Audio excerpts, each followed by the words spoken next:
Hello everyone, welcome. तो आज इस वीडियो में हम डिस्कस करने वाले हैं न्यूक्लियोफाइल वर्सेस इलेक्ट्रोफाइल कि न्यूक्लियोफाइल क्या चीज होती है और इलेक्ट्रोफाइल क्या चीज होती है। इसको हम काफी डीपली से ही समझेंगे। ओके, तो चलिए स्टार्ट करते हैं। सबसे पहले हम बात करेंगे न्यूक्लियोफाइल क्या होता है। ओके, तो यहां पे लिखो न्यूक्लियोफाइल क्या होता है। तो जो न्यूक्लियोफाइल होता है वो होता है हमारे पास न्यूक्लियस लवर। इसको हम न्यूक्लियस लवर कहते हैं। तो यहां पे लिखो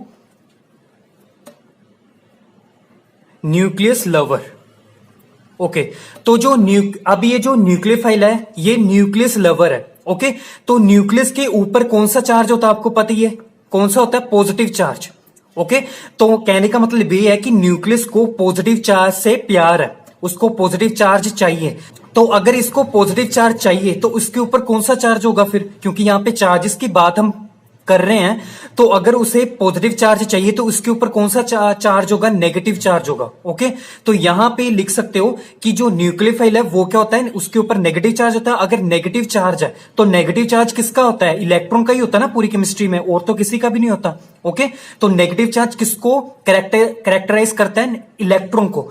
ठीक है, तो अगर इसके ऊपर नेगेटिव चार्ज है कि न्यूक्लियोफाइल के पास क्या है? बहुत सारे क्या है? इलेक्ट्रॉन्स हैं। ओके, तो यहां पे लिख सकते हो आप इलेक्ट्रॉन रिच स्पीसीज, कि इसके पास क्या है? बहुत सारे इलेक्ट्रॉन्स हैं। ओके, इसी वजह से इसके ऊपर क्या है? नेगेटिव चार्ज है, और नेगेटिव चार्ज को क्या चाहिए होता है? Positive charge. इसी वजह से क्या है? न्यूक्लियोफाइल क्या अट्रैक्ट करता है? पॉजिटिव चार्ज को अट्रैक्ट करता है। ओके, तो ये जो हमारे पास इलेक्ट्रॉन्स है ना, जो न्यूक्लियोफाइल है इसके पास जो इलेक्ट्रॉन्स हैं वो इलेक्ट्रॉन्स क्या हो सकते हैं? वो नॉन बॉन्डिंग इलेक्ट्रॉन्स भी हो सकते हैं, जिसको हम लोन पेयर्स कहते हैं। ओके, और दूसरा क्या हो सकता है? इसके पास पाई इलेक्ट्रॉन्स भी हो सकते हैं, प्लस इसके पास क्या हो सकते हैं? सिग्मा इलेक्ट्रॉन्स भी हो सकते हैं। ओके, समझ लग गया? तो प्रोबेबिलिटी ये हो सकती है कि उसके पास क्या है? नॉन बॉन्डिंग इलेक्ट्रॉन्स भी हो सकते हैं, न्यूक्लियोफाइल के पास पाई इलेक्ट्रॉन्स भी हो सकते हैं, और सिग्मा इलेक्ट्रॉन्स भी हो सकते हैं। अब हम इन तीनों को अच्छे तरीके से वन बाय वन एक्सप्लेन करेंगे। तो फर्स्ट हम डिस्कस करेंगे कि वो न्यूक्लियोफाइल जिसके पास क्या है? नॉन बॉन्डिंग इलेक्ट्रॉन्स हैं। ओके, तो फर्स्ट कैटेगरी है हमारे पास न्यूक्लियोफाइल। इसको हम सिंबल में ऐसे लिखता हूं NU के ऊपर नेगेटिव चार्ज। ओके, तो nucleophile with non bonding electrons. Okay, तो इसमें कौन कौन से न्यूक्लियोफाइल आएंगे, कौन कौन सी एग्जांपल आएंगी वो देखेंगे। तो यहां पे एग्जांपल है, जैसे हमारे पास अमोनिया NH3, इसके पास क्या होता है?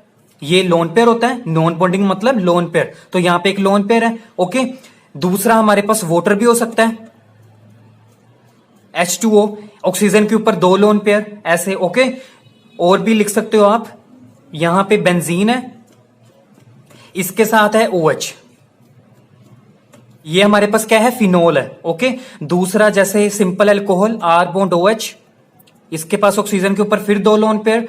बहुत सारी एग्जांपल लिख सकते हो। ओके, जैसे ये हो गया अमाइंस। तो ये जितने भी हमारे पास ये मैंने एग्जांपल लिखी वो क्या है? ये सभी क्या है? न्यूक्लियोफाइल है, और इनके पास क्या है? नॉन बॉन्डिंग इलेक्ट्रॉन्स है, और कोई भी चार्ज नहीं है इनके ऊपर, ना पॉजिटिव और नेगेटिव। ओके, तो इसी वजह से इनको हम और भी क्या बोल सकते हैं? ये क्या है हमारे पास न्यूक्लियोफाइल? न्यूट्रल न्यूक्लियोफाइल, क्योंकि इनके ऊपर कोई भी चार्ज नहीं है। ओके, दूसरी कैटेगरी वो है जिनके ऊपर नेगेटिव चार्ज होगा, क्योंकि मैंने बोला ना कि ये इलेक्ट्रॉन रिच स्पीसीज है, तो इलेक्ट्रॉन मतलब नेगेटिव चार्ज, तो इनके ऊपर नेगेटिव चार्ज होता है। ओके, तो आपके माइंड में स्ट्राइक होगा कि नेगेटिव चार्ज वाले भी तो हमारे पास क्या होते हैं? न्यूक्लियोफाइल होते हैं। तो वही हम कैटेगरी देखेंगे। तो सेकंड कैटेगरी है हमारे पास अनायनिक स्पीसीज। अनायनिक स्पीसीज भी क्या होती है? हमारे पास न्यूक्लियोफाइल होती हैं। ओके, तो इसमें एग्जांपल हो सकती है हमारे पास, जैसे OH नेगेटिव। ओके, नेगेटिव मतलब दो लोन पेयर ऐसे, और ये लोन पेयर, तीन लोन पेयर होते हैं इसके पास। ओके, दूसरा RO नेगेटिव, ऑक्सीजन के ऊपर ये तीन लोन पेयर। दूसरा हमारे पास NH2 नेगेटिव, इसके ऊपर एक लोन पेयर। दूसरा हमारे पास है ये ऑक्सीजन विद नेगेटिव। ओके, तो मतलब सिंपल मैंने क्या किया? न्यूट्रल हमारे पास ये न्यूक्लियोफाइल थे, इसमें से मैंने H रिमूव कर दिया। ठीक है, जैसे मैंने यहां से H रिमूव किया तो हमारे पास क्या बन गया? NH2 नेगेटिव बन गया। ओके, जैसे यहां पे मैंने एक H यहां से रिमूव किया तो हमारे पास OH नेगेटिव बन गया, देखो। ओके, यहां से मैंने H रिमूव किया, RO नेगेटिव बन गया, यहां से H रिमूव किया बेंजीन के साथ, O नेगेटिव बन गया। तो सिंपल, अगर हमारे पास न्यूट्रल न्यूक्लियोफाइल है तो अगर उसमें से H रिमूव कर दोगे तो हमारे पास क्या बन जाएंगे, अनायनिक स्पीसीज, दूसरे वाले कैटेगराइज्ड न्यूक्लियोफाइल बन जाएंगे जिनके ऊपर नेगेटिव चार्ज होगा। तो अगर आपको ऐसे क्वेश्चन आता है कि अगर हमारे पास है न्यूट्रल न्यूक्लियोफाइल, अगर हमारे पास है अनायनिक न्यूक्लियोफाइल, तो दोनों में से बेटर न्यूक्लियोफाइल कौन सा हो सकता है, कि किसके पास इलेक्ट्रॉन डेंसिटी ज्यादा होगी, मैक्सिमम होगी। तो देखो यहां पे क्या है, सिंपल क्या है, एक ही लोन पेयर है, मतलब सिंपल एक नहीं, मतलब सिंपल यहां पे सभी के पास सिंपल लोन पेयर ही है। ओके, बट अगर हम यहां पे देखते हैं कि इनके पास क्या है, ये क्या है, नेगेटिव चार्ज भी है, और यहां पे क्या है, हमारे पास लोन पेयर्स भी हैं। तो नेगेटिव चार्ज का मतलब क्या है कि हमारे पास 2 इलेक्ट्रॉन एक्स्ट्रा। नेगेटिव चार्ज का मतलब यही होता है ना कि उसके पास 2 इलेक्ट्रॉन एक्स्ट्रा है किसी के पास। अगर किसी के पास हमारे पास नेगेटिव चार्ज है तो उसका मतलब ये है कि उसके पास एक्स्ट्रा इलेक्ट्रॉन है। तो यहां पे भी इसके पास इलेक्ट्रॉन है नेगेटिव चार्ज की वजह से, और प्लस इसके पास लोन पेयर है। तो इसके पास इन जो हमारे पास अनायनिक न्यूक्लियोफाइल होते हैं वो क्या होते हैं, बेटर न्यूक्लियोफाइल होते हैं देन न्यूट्रल न्यूक्लियोफाइल से, क्योंकि इनके पास क्या होती है, ज्यादा इलेक्ट्रॉन डेंसिटी होती है। ओके, तो नेक्स्ट है हमारे पास, जैसे नॉन बॉन्डिंग वाले केस में हमने 2 हमारे पास कैटेगरीज आई हैं, एक तो न्यूट्रल वाली और एक नेगेटिव चार्ज वाली। ओके, नेक्स्ट है पाई बॉन्ड के लिए, कि पाई बॉन्ड के लिए कैसे ये एक्ट करेगा न्यूक्लियोफाइल।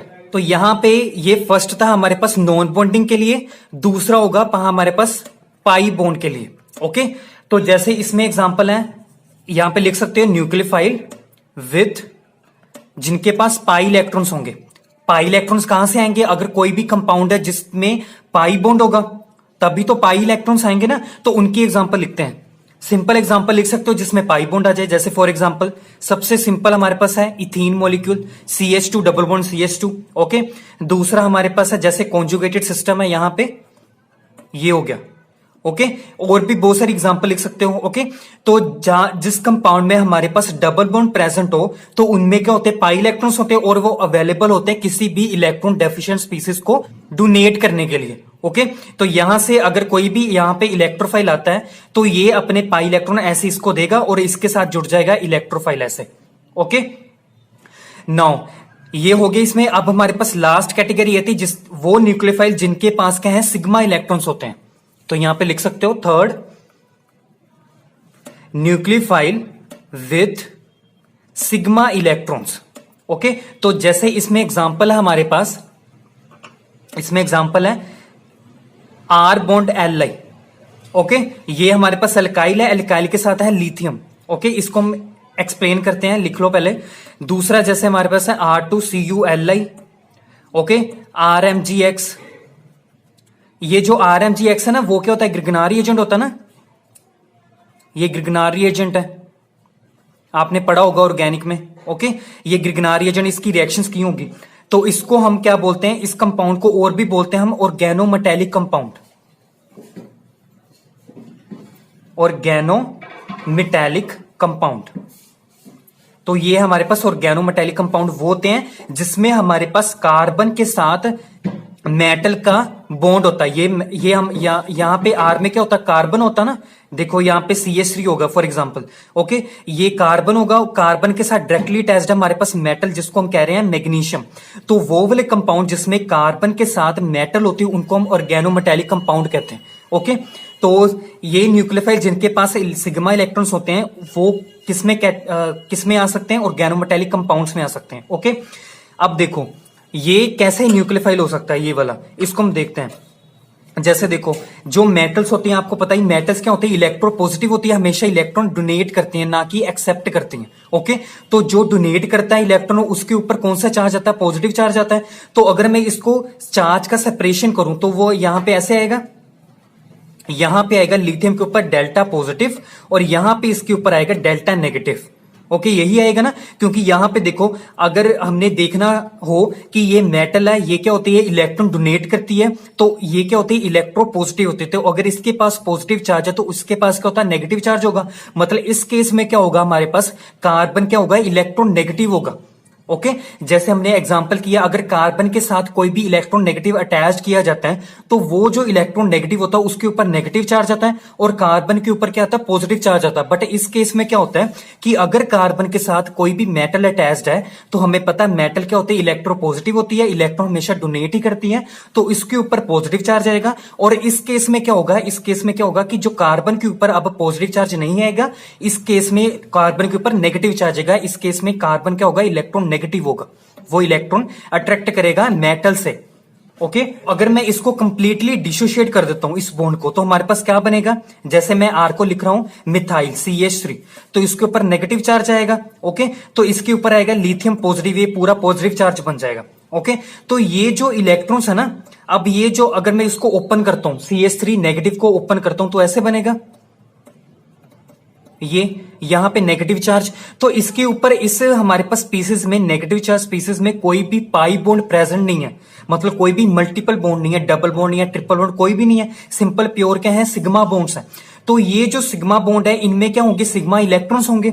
तो ये जो हमारे पास इलेक्ट्रॉन्स होंगे वो डोनेट कर सकते हैं किसी भी इलेक्ट्रॉन डेफिशिएंट को, तो इसी वजह से ये क्या है, इसके पास क्या है, सिग्मा इलेक्ट्रॉन्स है, ये वाले, ये क्या है, सिग्मा इलेक्ट्रॉन्स है। ये सिग्मा इलेक्ट्रॉन्स हो सकते हैं, ये भी हो सकते हैं, ये भी, तो ये कहीं से भी सिग्मा इलेक्ट्रॉन दे सकता है। वैसे प्रोबेबिलिटी ये हो सकती है कि यही इलेक्ट्रॉन्स देंगे, क्योंकि यहां पे क्या है, नेगेटिव चार्ज है ना, तो ये क्या है, नेगेटिव चार्ज को न्यूट्रलाइज करना चाहता है, तो ये इलेक्ट्रॉन्स सबसे पहले डोनेट करेगा।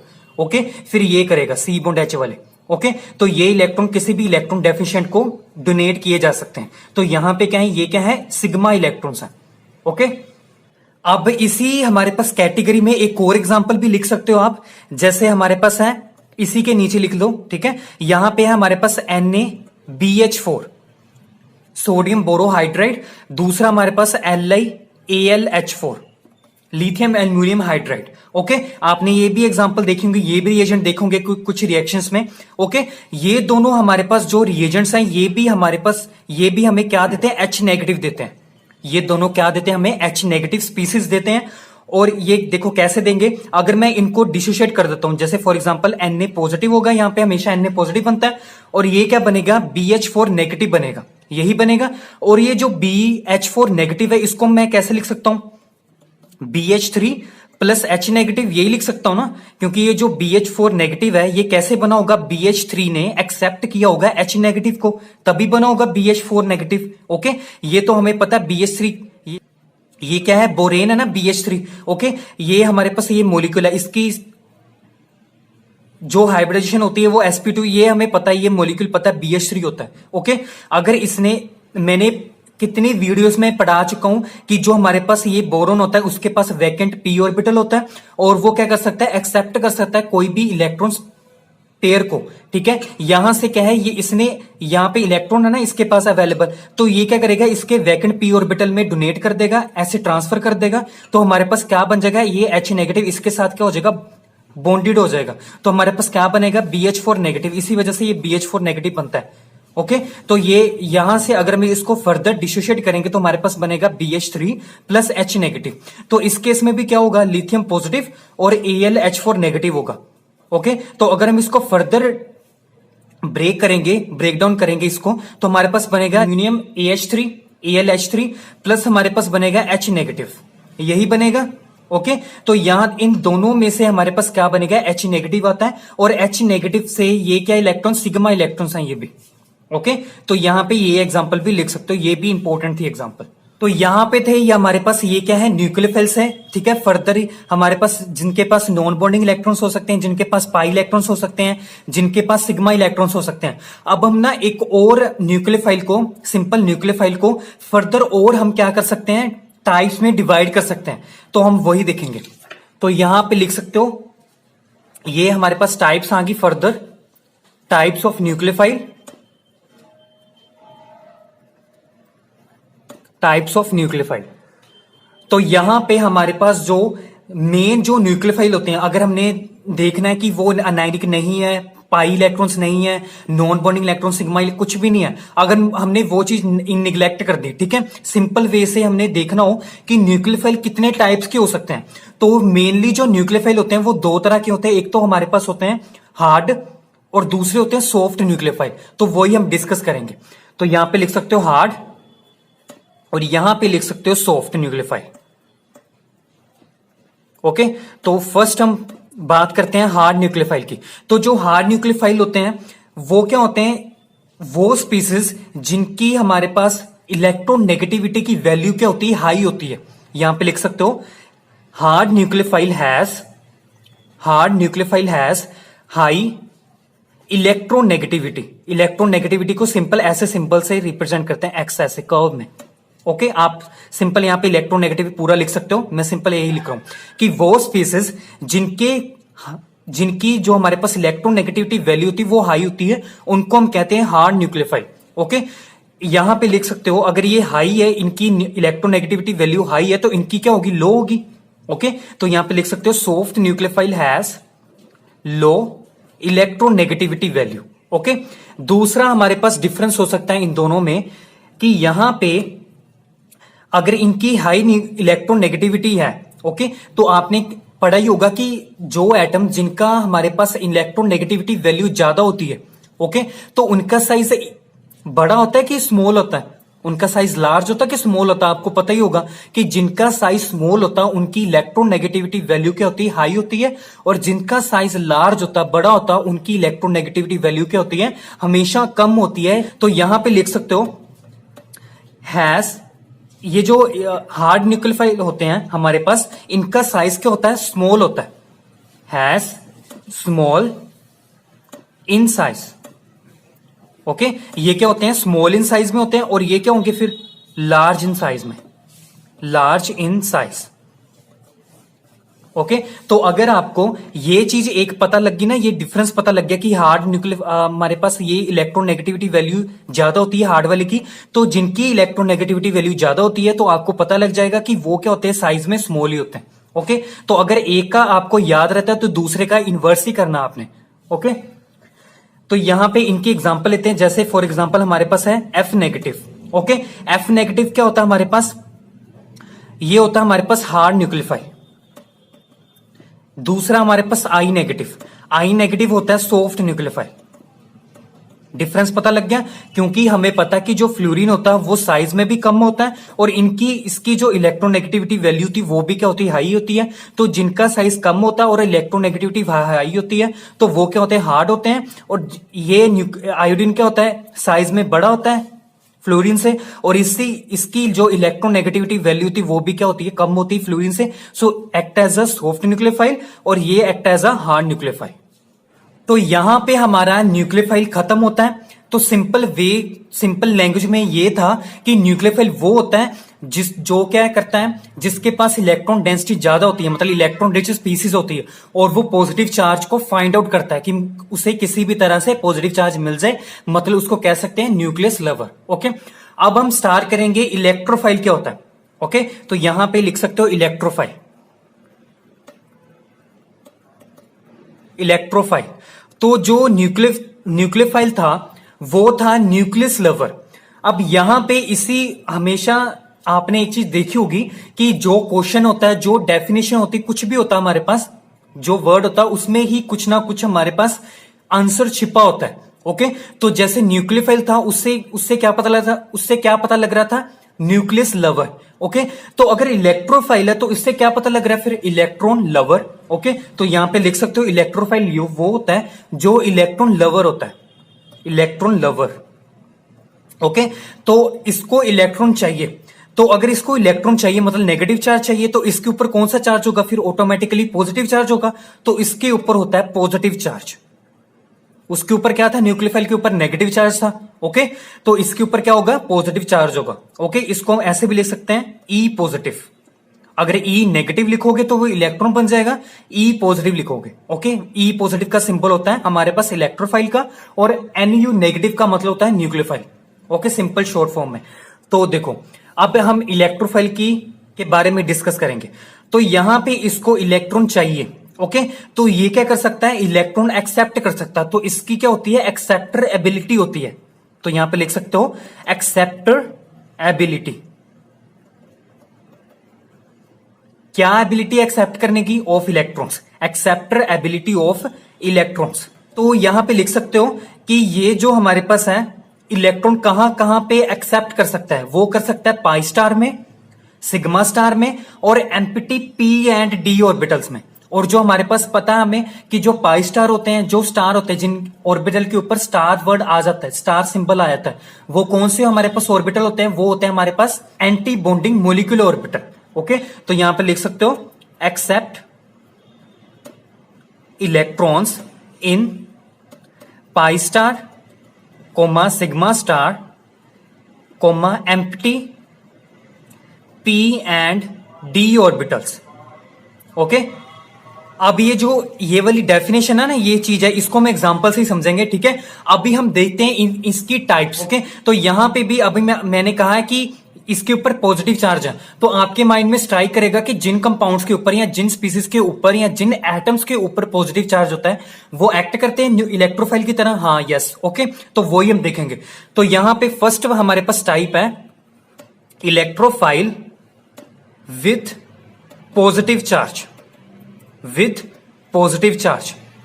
ओके, तो जिनके ऊपर हमारे पास पॉजिटिव चार्ज होता है उनको हम इलेक्ट्रोफाइल कहते हैं। इसमें एग्जांपल लिख सकते हो आप H positive, Na positive, Mg2 positive, NO2 positive etcetera.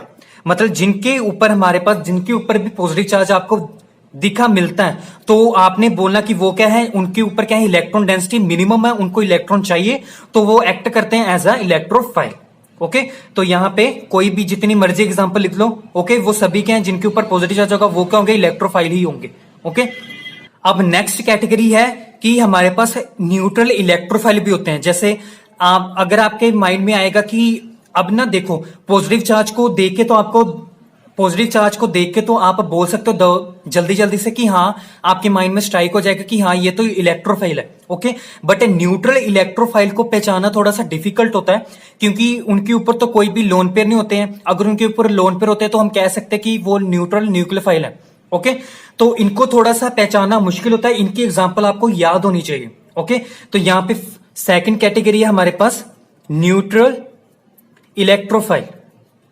तो इनमें एग्जांपल हमारे पास जैसे BH3, यह मैंने अभी डिस्कस किया BH3। ओके, इसके पास वैकेंट p ऑर्बिटल होता है तो वो एक्सेप्ट कर सकता है इलेक्ट्रॉन को, यही बोला ना। तो यहां पे ये चीज आ रही ना, जिनके पास एम्प्टी p ऑर्बिटल होते हैं वो क्या कर सकते हैं, एक्सेप्ट कर सकते हैं इलेक्ट्रॉन्स को, तो वो एक्ट कर सकते हैं एज अ इलेक्ट्रोफाइल। तो इसके ऊपर क्या है, एम्प्टी p ऑर्बिटल है, इसके पास एम्प्टी p ऑर्बिटल है, वो ऐसे इलेक्ट्रॉन एक्सेप्ट कर सकता है, वो एक्ट एज अ इलेक्ट्रोफाइल।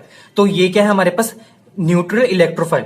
और भी एग्जांपल है BCl3, BF3, कुछ भी ले लो बोरन वाले। ओके, जैसे दूसरा हमारे पास TlCl4, ZnCl2, FeCl2 एक्सेट्रा।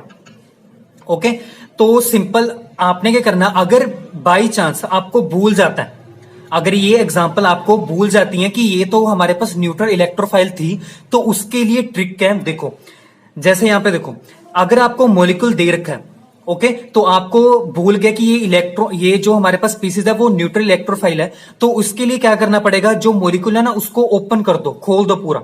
तो जैसे यहां पे देखो BH3 है, इसको मैं ओपन करूंगा, ये ऐसे बनेगा है ना, ये ऐसे बनेगा ना। अब इसके इलेक्ट्रॉन काउंट कर लो टोटल, देखो इस बॉन्ड, एक बॉन्ड में 2 इलेक्ट्रॉन्स होते हैं, तो यहां पे देखो 1 2 3 4 5 एंड 6। तो इस मॉलिक्यूल में ओवरऑल टोटल इलेक्ट्रॉन्स कितने हैं, 6 इलेक्ट्रॉन्स हैं। इसके पास क्या है, 6 इलेक्ट्रॉन्स हैं। आपको ऑक्टेट थ्योरी तो पता होगी, ऑक्टेट रूल पता होगा क्या होता है, कि ऑक्टेट रूल यही बोलता है ना कि हमारे पास जो मॉलिक्यूल होता है उसके पास टोटल इलेक्ट्रॉन्स, मतलब हर एटम के पास टोटल इलेक्ट्रॉन्स, उसके वैलेंस इलेक्ट्रॉन कितने होने चाहिए, 8 इलेक्ट्रॉन्स होने चाहिए। उसकी स्टेबिलिटी के लिए उसके पास हर एटम के पास क्या होने चाहिए, 8 इलेक्ट्रॉन्स होने चाहिए। ओके, बट यहां पे कितने हैं, उसके इस मॉलिक्यूल के ऊपर कितने, 6 इलेक्ट्रॉन्स हैं, 2 की कमी है। ओके, तो यहां पे इसके पास 2 की इलेक्ट्रॉन की कमी है, इसी वजह से ये क्या करता है, इलेक्ट्रोफाइल की तरह एक्ट करता है। तो आप ऐसे भी लिख सकते हो। ठीक है, अगर आपको ये एग्जांपल भूल जाती हैं तो आपने क्या करना है, सिंपल मॉलिक्यूल को ओपन करके देखो, उसके इलेक्ट्रॉन काउंट करो, अगर वो 8 से कम है तो वो क्या है हमारे पास, न्यूट्रल इलेक्ट्रोफाइल। तो मैंने शुरू में जैसे मैंने एसिड बेस थ्योरीज पढ़ाई थी, ठीक है। लुईस एसिड में मैंने पढ़ाया था कि ये जो हमारे पास BH3 होता है वो क्या होता है, हमारे पास लुईस एसिड होता है। तो ये जितने भी हमारे पास ये मैंने एग्जांपल थी ये लिखे हैं वो क्या हमारे पास ये सभी क्या है, लुईस एसिड्स हैं। ये क्या है, लुईस एसिड्स हैं। तो लुईस एसिड्स वो होते हैं हमारे पास जिनके पास जिनका जो ऑक्टेट होता है वो क्या होता है, इनकम्प्लीट होता है। उसके पास क्या होते हैं, 8 इलेक्ट्रॉन से कम ही इलेक्ट्रॉन होते हैं, 6 इलेक्ट्रॉन ही होते हैं उनके पास। तो वो ये सभी क्या हमारे पास न्यूट्रल इलेक्ट्रोफाइल, जिनको हम लुईस एसिड्स भी कह सकते हैं। तो जितने भी हमारे पास लुईस एसिड्स होते हैं वो क्या होते हैं, हमारे पास न्यूट्रल इलेक्ट्रोफाइल होते हैं और उनको इलेक्ट्रॉन की कमी होती है, वो एक्ट करते हैं एज अ इलेक्ट्रोफाइल। अब देखो ये एम्प्टी p ऑर्बिटल को तो हमने इस ये वाली एग्जांपल से तो प्रूव कर दिया, ओके, BH3 से। d ऑर्बिटल को कैसे देख सकते हो, जैसे मैंने ये वाली एग्जांपल उठाई, TI है हमारे पास, ओके। तो जो हमारे पास जो TI है ये क्या होता है, हमारे पास टाइटेनियम होता है, ओके। इसका एटॉमिक नंबर ज्यादा होता है, ये साइज में बड़ा होता है। तो इसके पास क्या होगा, एम्प्टी d ऑर्बिटल होगा ना, खाली d ऑर्बिटल होंगे। तो इसके पास क्या होंगे, खाली d ऑर्बिटल। जैसे देखो ऐसे होंगे खाली d ऑर्बिटल, ऐसे मैंने बना दिया, ओके। तो यहां पे क्या होगा, ये इलेक्ट्रॉन का एक्सेप्ट कर सकता है अपने वैकेंट एम्प्टी d ऑर्बिटल में, ओके। तो इसी वजह से ये एक्ट करता है as a Lewis acid, okay. तो ये भी एग्जांपल होगी, ये भी होगी। अब इन दोनों को देखते हैं हम। जैसे हमारे पास है ये सिस्टम, कार्बोनिल सिस्टम, ओके। ये कार्बोनिल सिस्टम है। यहां पे अगर मैं इसके साथ अटैच कर दूं, मानो फॉर एग्जांपल CH3 यहां पे H कर दूं, तो ये क्या है, एल्डिहाइड है। तो अगर मैं इसके साथ CH3 अटैच कर दूं, 2 CH3, ये कीटोन बन जाएगा, ओके। ये कार्बोनिल कंपाउंड है हमारे पास। तो यहां पे इसके पास क्या है, पाई बॉन्ड्स है, ओके। पाई बॉन्ड है तो इसके पास क्या होगा, एम्प्टी पाई स्टार भी होगा ना। जैसे हमारे पास क्या, आपने मोलिकुलर ऑर्बिटल थ्योरी मैंने पढ़ाई थी, तो हर मोलिक्यूल के पास क्या होता है, बॉन्डिंग मोलिकुलर ऑर्बिटल भी होते हैं और हमारे पास एंटी बॉन्डिंग मोलिकुलर ऑर्बिटल भी होते हैं ना, मतलब बिना स्टार वाले और स्टार वाले। जिसको स्टार वाले होते हैं उसको हम क्या कहते हैं, एंटी बॉन्डिंग, ओके। तो इसके पास क्या होगा, बॉन्डिंग वाला पाई ऑर्बिटल भी है और एंटी बॉन्डिंग वाला पाई ऑर्बिटल भी है ना इसके पास, ओके। तो ये क्या कर सकता है, अपने pi star, vacant pi star में क्या कर सकता है, एक्सेप्ट कर सकता है इलेक्ट्रॉन्स को। तो जब ये अपने पाई स्टार में इलेक्ट्रॉन को एक्सेप्ट करेगा तो ये जो बॉन्ड होगा ना, ये डबल बॉन्ड, वो ब्रेक हो जाएगा। ये मैंने सब कुछ पढ़ा चुका हूं मैं एनर्जी लेवल डायग्राम में। तो जब मैंने ये भी बोला था कि जब भी हमारे पास इलेक्ट्रॉन एंटर होते हैं किसी भी कंपाउंड के एंटी बॉन्डिंग मोलिकुलर ऑर्बिटल में, तो उसका जो सिंगल बॉन्ड होता है, उसका जो बॉन्ड होता है वो क्या होता है, ब्रेक डाउन हो जाता है, ओके। तो यहां पे इसका डबल बॉन्ड एक ब्रेक डाउन हो गया, ये वाला बॉन्ड ब्रेक डाउन हो गया, तो ये सिंगल में चेंज हो जाएगा, ओके। तो ये अपने पाई स्टार में इलेक्ट्रॉन एक्सेप्ट कर सकता है, ओके। दूसरा हम देखते हैं, ये हो गया। अब ये सिग्मा स्टार की देखते हैं। जैसे एग्जांपल मैंने उठाई CH3 bond di methyl iodide, okay. तो यहां पे क्या है, अगर ये सिग्मा ऑर्बिटल है, इसका सिग्मा बॉन्ड है, तो इसके पास सिग्मा स्टार भी होगा ऑर्बिटल, ओके। तो ये अपने सिग्मा स्टार में ऐसे एक्सेप्ट कर सकता है। तो जब ये सिग्मा स्टार क्या होगा, एंटी बॉन्डिंग होगा ना, तो जब ये एंटी बॉन्डिंग में इलेक्ट्रॉन ट्रांसफर करेगा, एक्सेप्ट करेगा, तो इसका जो बॉन्ड होगा, ये वाला बॉन्ड सिग्मा, ये ब्रेक डाउन कर जाएगा, टूट जाएगा। तो हमारे पास क्या बन जाएगा, CH3 पॉजिटिव और I नेगेटिव, यही बन जाएगा, ओके। तो ये क्या कर सकता है, अपने sigma star, vacant sigma star में क्या कर सकता है, एक्सेप्ट कर सकता है इलेक्ट्रॉन्स को। तो यहां पे ये क्या, हमारा इलेक्ट्रोफाइल और न्यूक्लियोफाइल खत्म होता है। तो आई होप ये वीडियो आपको काफी हेल्पफुल रही होगी, आपको सब कुछ समझ आ गया होगा कि न्यूक्लियोफाइल और इलेक्ट्रोफाइल में डिफरेंस क्या होता है। सो ऐसे ही वीडियोस के लिए प्लीज चैनल को सब्सक्राइब जरूर करें and thank you for watching.